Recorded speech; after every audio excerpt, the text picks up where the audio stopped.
တ်တမင်းတုတ်နေခင်းစားလေးနေခင်းမဟုတ်ညနေညစာမဟုတ်သူစားပါတယ်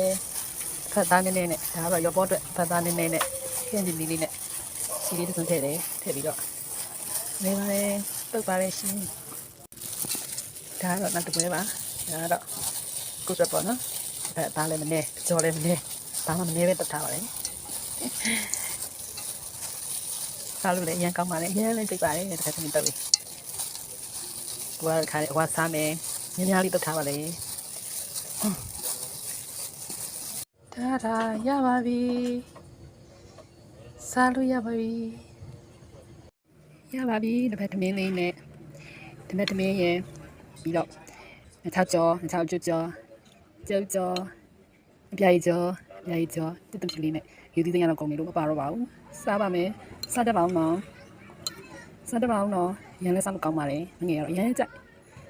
စားတတ်ပါအောင်ရှင်ဟုတ်နောက်ကောစားတတ်ပါအောင်ရှင်ပတ်တင်တုတ်ကလေးဒီတော့နောက်လည်းစားပြီးတယ်မူလေးရတဲ့အိမ်နဲ့ဆိုဘိတ်ကလည်းစားတာပတ်တင်တုတ်လေးစားပါရဲ့ရှင်好了，当然，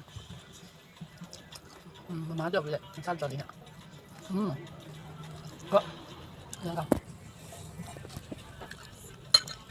这里，先叫你帮，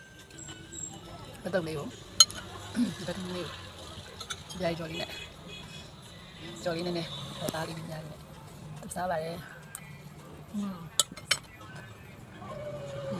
这个这里，你看多少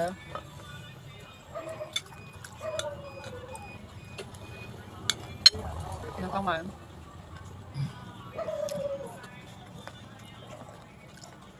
video này xem đây có mày à má cho việc là sao cho đi đây chưa con bây giờ mình đi nè nhận con không cho bấm nó